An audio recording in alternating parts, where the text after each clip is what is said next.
So good to be with you again this week. The Lord is good. I made it to another Thursday to be with you on this video.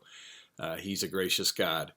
And Lord willing, I'll see you next Thursday as well. But today, I want to share with you something that I shared with my teammates during one of our morning check-in meetings.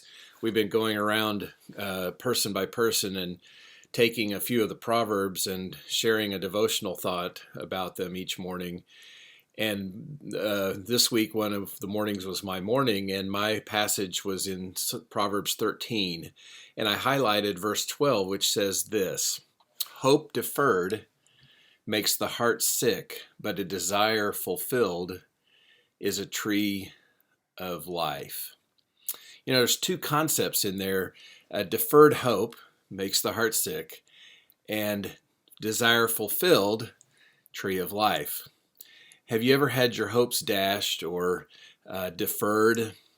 We talked a little bit about some real life example of that, and then the reality in Scripture is that the Scripture writers write about things that God is all about and that He does, and they write about them with certainty. Even sometimes things that have yet to happen, because you can take to the bank, you can guarantee that God will fulfill what He has said. And that gives us hope. We can rest in the hope of the Lord, that He is dependable and faithful and He will bring us through, no matter what our circumstances. So a couple of passages that came to my mind. Lamentations 3 in the Old Testament talks a lot about mourning and lamenting, hence the name of the book. And in verse 21, it talks about, sort of at a climactic point, after all these things are recounted, the writer Jeremiah says, "But this I call to mind, and therefore I have hope." And then he goes on, "The Lord's loving kindnesses indeed never cease. His compassions never fail. They're new every morning. Great is your faithfulness." Or in the New Testament, 1 Thessalonians chapter 4, verse 13, Paul writes to the Thessalonians and says, "I want to inform you about something so that you don't grieve as those who have no hope." They were talking about people who had passed away and thinking that that was it, and Jesus had already returned, and they didn't have hope for being resurrected and with Him forever because the false teachers were telling them otherwise. But he said, no, no, no.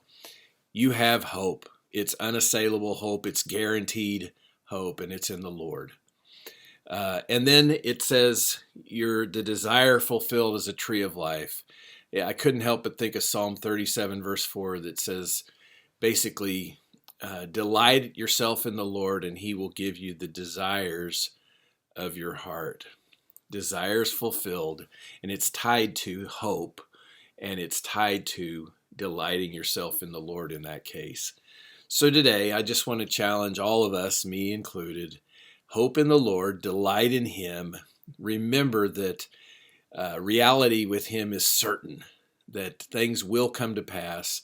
And no matter what your circumstances, which are uncertain, undependable, maybe hope deferred or dashed, don't want to make light of those, but to make much of the hope we have in the Lord. He is strong enough and dependable enough and faithful enough to carry all of us through those times to glory with Him. So sometimes that's what I hold on to in my tough circumstances. I can't get out of them. They're hard. Sometimes they really inflict the pain on me. But nevertheless, I can always hold on to the hope I have in the Lord. Hope in Him today. And Lord willing, I'll see you soon next week where we can talk about the next truth that God has for us. Talk to you later. Bye-bye.